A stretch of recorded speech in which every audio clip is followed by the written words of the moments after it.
आत्मा मन से परे अवस्थित है। प्रश्नकर्ता: बचपन में मैंने प्रायः पूर्ण खुशी की ऐसी अवस्थाएं अनुभव की थी जो कि भाव समाधि की अवस्था को स्पर्श करने लगती थी। बाद में उनका आना बंद हो गया था, पर जब मैं भारत में आया हूँ वे पुनः आने लगी है, विशेष रूप से आपसे मिलने के बाद से। यद्यपि वे अत्यधिक अद्भुत होती है, परंतु उनमें स्थायित्व नहीं होता। वे आती है और चली जाती है और कुछ पता नहीं होता कि वे पुनः कब आएगी।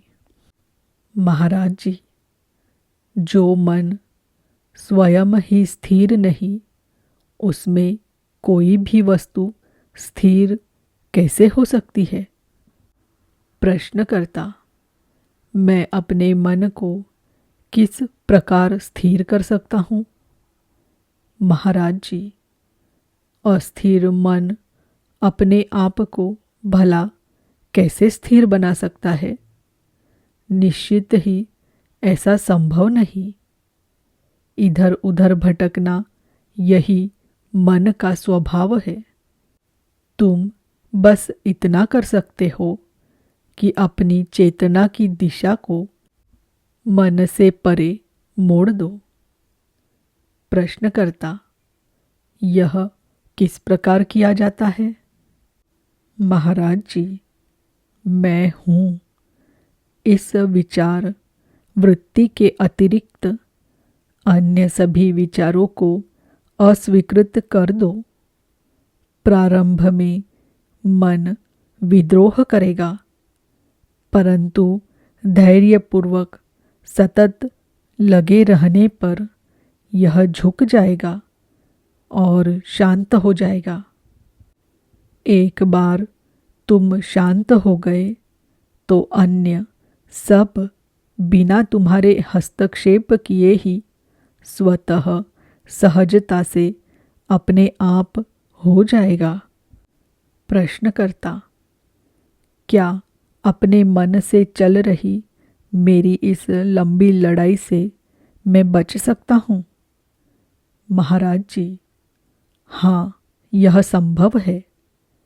जीवन जिस रूप में तुम्हारे समक्ष आ रहा है, जीते चलो, परंतु सतर्कता से, ध्यानपूर्वक, हर वस्तु को जैसे भी वह हो उसे वैसा रहने देते हुए, सामान्य बातों को स्वाभाविक रूप से करते हुए, पीड़ा उठाते हुए, खुशी मनाते हुए, जीवन जिस भी रूप में उनको तुम्हारे लिए प्रस्तुत करे उस रूप में स्वीकृत करते हुए, यह भी एक रास्ता है। प्रश्नकर्ता: अच्छा, तब तो मैं विवाह कर सकता हूँ, मेरे बच्चे होंगे, कोई व्यवसाय होगा और सुखी रहूँगा।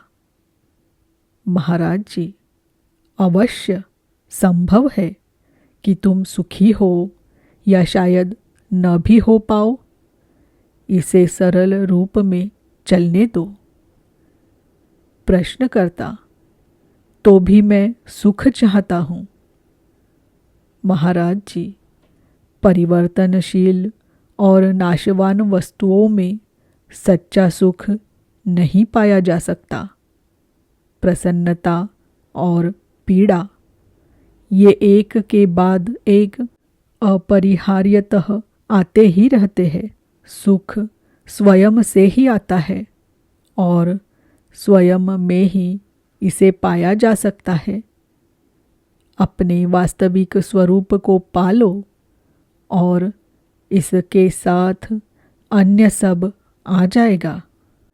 प्रश्नकर्ता: यदि मेरा वास्तविक स्वरूप शांति और प्रेम है तो यह इतना अशांत क्यों है?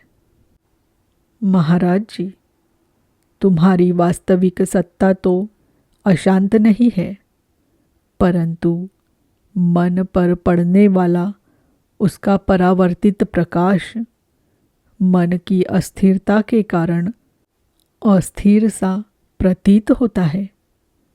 यह उस प्रकार है जैसे हवा के चलने से जल हिल उठता है और उसमें बना चंद्रमा का प्रतिबिंब परिवर्तनशील प्रतीत होने लगता है। मैं, जो कि आत्मा का मन पर पड़ रहा प्रतिबिंब भर होता है, कामनाओं रूपी वायु से हिलते हुए मन रूपी जल में परिवर्तनशील प्रतीत होने लगता है, परंतु हिलने डुलने, अशांतता, प्रसन्नता और पीड़ा आदि के विचार मन में ही होते हैं। आत्मा बोधपूर्ण परंतु अलिप्त रहते हुए मन से परे अवस्थित है। प्रश्नकर्ता, इस तक कैसे पहुँचे? महाराज जी, तुम आत्मा ही हो। मन को यहाँ और अभी ही अकेला छोड़ दो, बोधपूर्ण और अलिप्त रहो, और तुम अनुभव करोगे कि सावधान पर असंबद्ध रहना, घटनाओं को आते और जाते देखना तुम्हारे वास्तविक स्वरूप की ही एक अभिव्यक्ति है।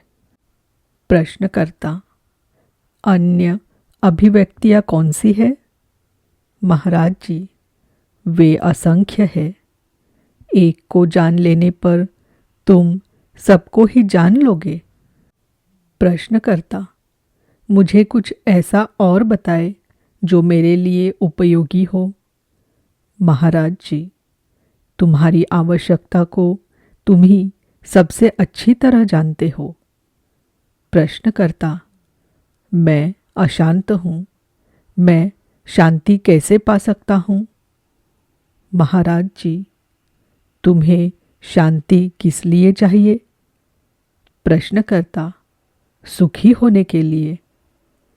महाराज जी, क्या तुम इस समय सुखी नहीं हो? प्रश्नकर्ता, ना, मैं सुखी नहीं हूँ।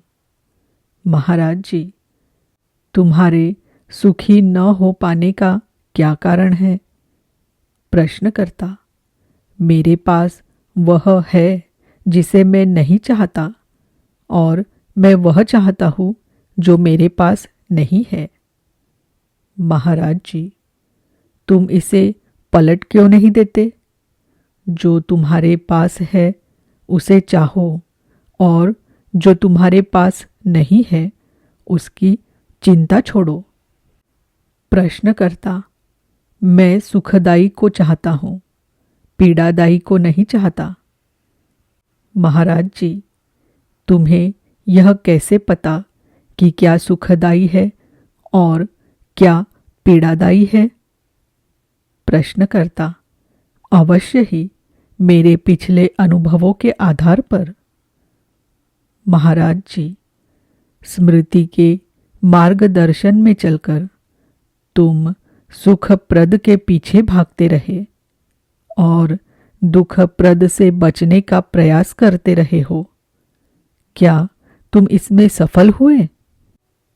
प्रश्नकर्ता, नहीं, मैं सफल नहीं हो पाया। सुखप्रद टिक नहीं पाता, पीड़ा पुनः लौट आती है। महाराज जी, कैसी पीड़ा?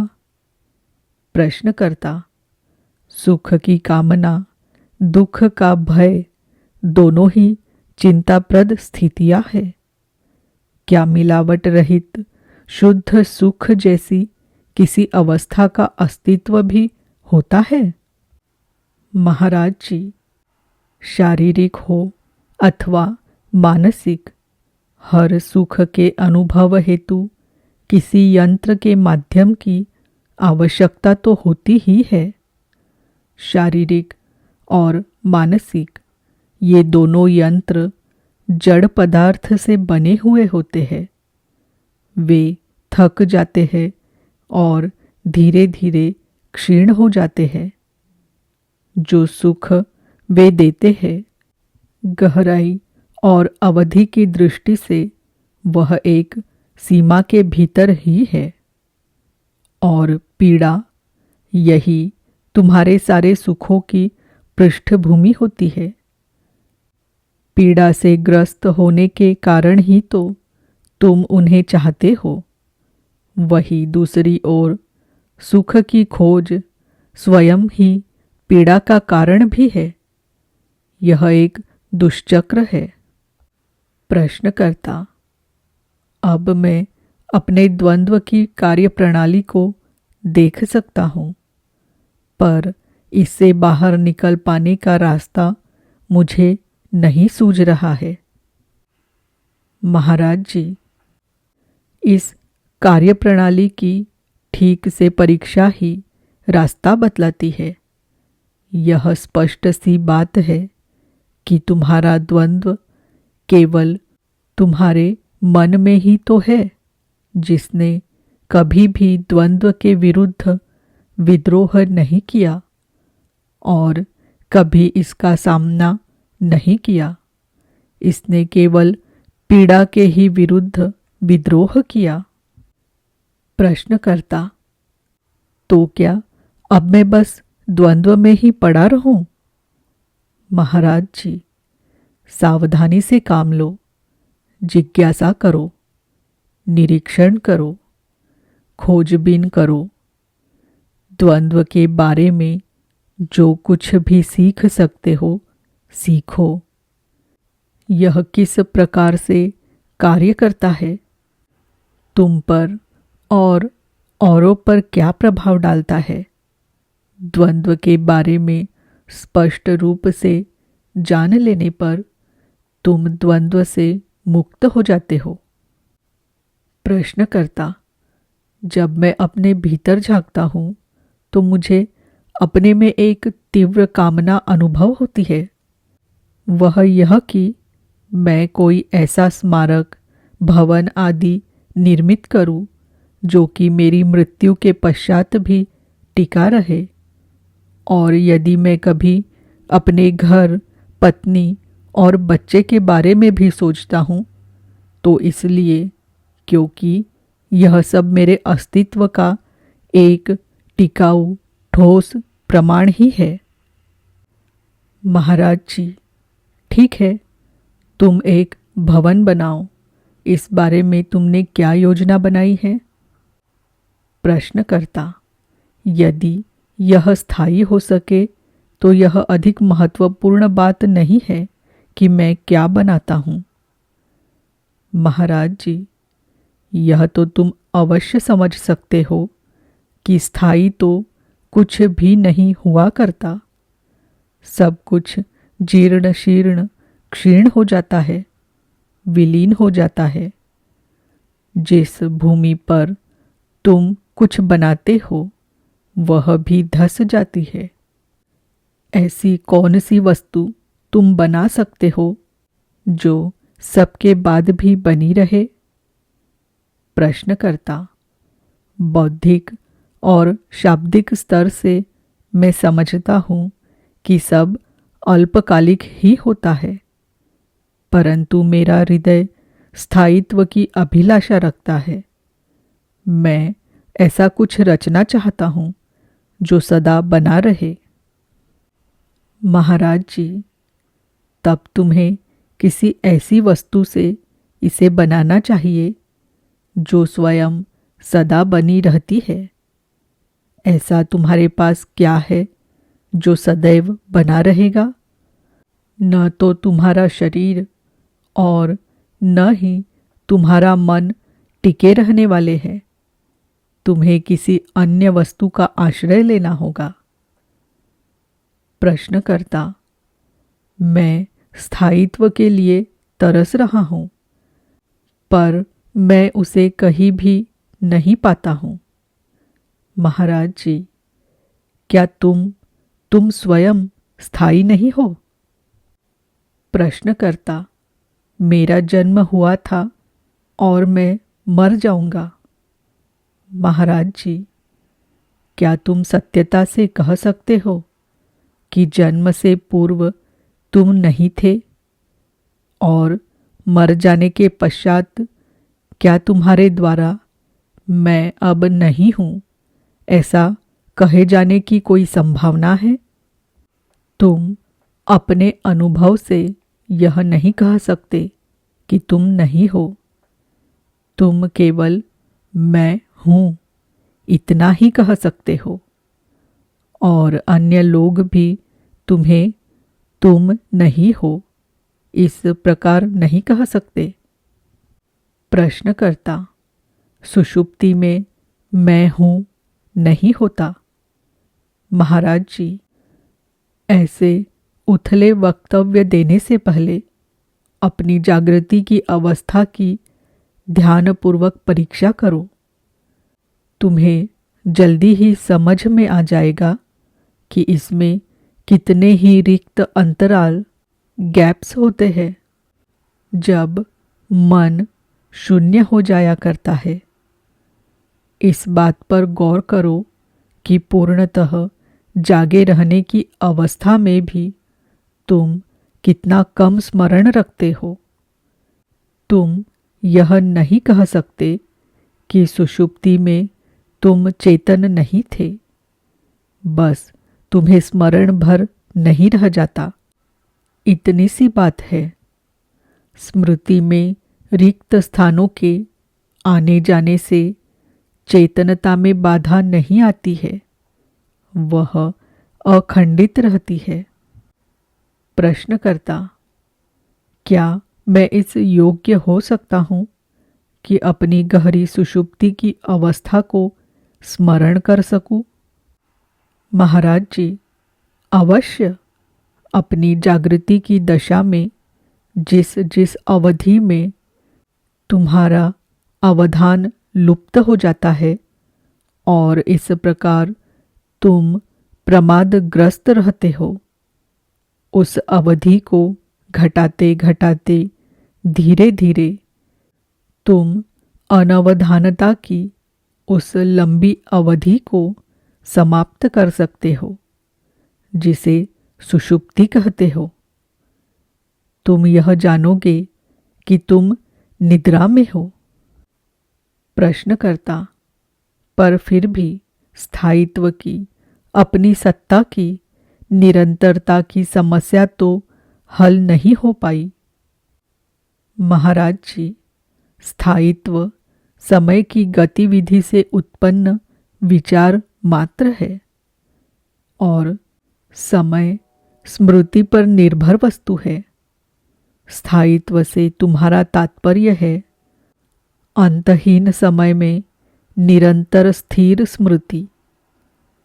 तुम मन को शाश्वतता प्रदान करना चाहते हो, जो कि संभव नहीं है। प्रश्नकर्ता, तब शाश्वत क्या है? महाराज जी, वह जो समय के साथ परिवर्तित न हो।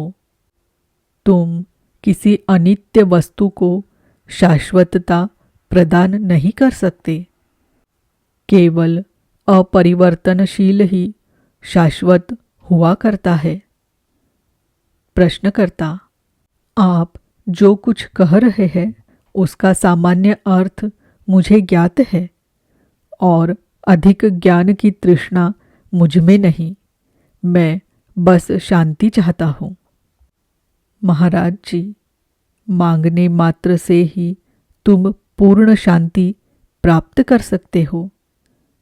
प्रश्नकर्ता, मैं मांग रहा हूँ। महाराज जी, तुम्हें पूरे हृदय से मांगना चाहिए और सामंजस्य पूर्ण जीवन जीना चाहिए। प्रश्नकर्ता, वह कैसे? महाराज जी, जो भी तुम्हारे मन को अशांत करता है उससे अपने को पृथक कर लो। उस सब को त्याग दो जो इसकी शांति में बाधा डालता है। यदि तुम शांति चाहते हो तो उसके पात्र बनो। प्रश्नकर्ता, शांति का पात्र तो हर कोई है ही।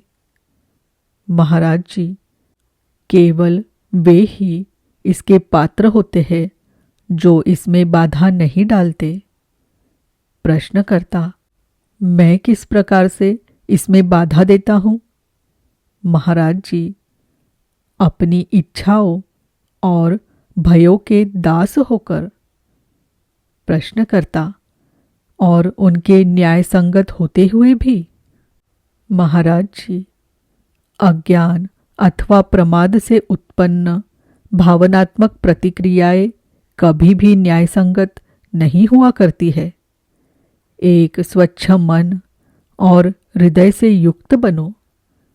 तुम्हें बस इतना ही करना है कि अपने आप के वास्तविक स्वरूप की खोज करते हुए शांतिपूर्वक सजग रहो। शांति का एकमात्र यही मार्ग है।